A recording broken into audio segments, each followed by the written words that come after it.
ஸல்லல்லாஹு அலைஹி வஸல்லம் அவர்கள் குர்ஆனில் இருந்து ஒரு வசனத்தை ஓதுகிறார்கள். ஒரு நாள் தனி இருந்து ஓதுறாங்க. என்ன வசனம் என்றால், ஈசா அலைஹிஸ்ஸலாம் அல்லாஹ்விடத்தில் சொன்ன ஒரு செய்தியை அல்லாஹ் குர்ஆனில் ஒரு வசனமாக இறக்கி இருக்கிறார். அந்த வசனத்தை ஓதுகிறார்கள். இன் துஅذிபுஹும் ஃபஇன்னஹும் இபாதுக். ஈசா அலைஹிஸ்ஸலாம் சொல்கிறார்கள், யா அல்லாஹ், இந்த மக்களை நீ தண்டித்தால் இவர்கள் உன்னுடைய அடியார்கள். வ இன் தக்ஃபிர் லஹும் ஃபஇன்னக அன்தல் அஸீஸுல் ஹகீம். யா அல்லாஹ், இந்த மக்களை மன்னித்து நீ விட்டால் நீ அஸீஸ், நீ ஹகீம் என்று ஈசா அலைஹிஸ்ஸலாம் அவர்கள் அல்லாஹ்விடத்தில் அவர்களுடைய உம்மத்திற்காக பேசி இருக்கிறார்கள்.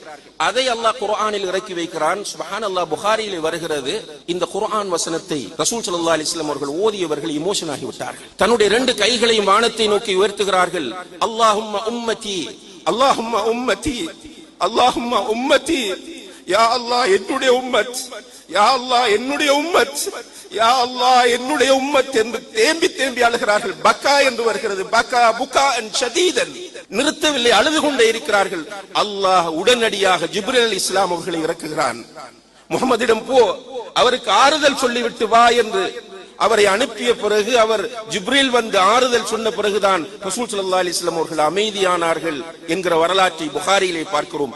இந்த சோஷியல் ரெஸ்பான்சிபிலிட்டி, இந்த சமூக அக்கறையும் சமூக பொறுப்புணர்வும் யாரிடம் இல்லையோ நிச்சயமாக அவர் ஒரு சமூக தலைவராக இருப்பதற்கு தகுதியற்றவர். வல்லாஹி, அதே போல அவர் ஒரு ஆலிமாக இருப்பதற்கும் தகுதியற்றவர் என்பதை இந்த நேரத்தில் நான் உறுதியாக சொல்லிக் கொள்ள விரும்புகிறேன்.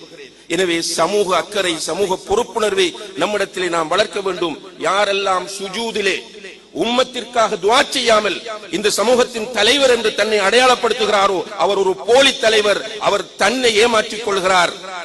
எந்த ஆலிம் சுஜூதிலே தன்னுக்கு பின்னால் உள்ள உம்மத்திற்காக வேண்டி துஆ செய்யவில்லையோ, எந்த ஒரு ஆலிம் தன்னுடைய சுஜூதிலே உம்மத்திற்காக வேண்டி துஆ செய்யவில்லையோ, அந்த ஆலிம்கள் மனதில் வைத்துக் கொள்ளுங்கள், நீங்கள் ஆலிமாக இருப்பதற்கு தகுதியற்றவர்கள் என்பதை.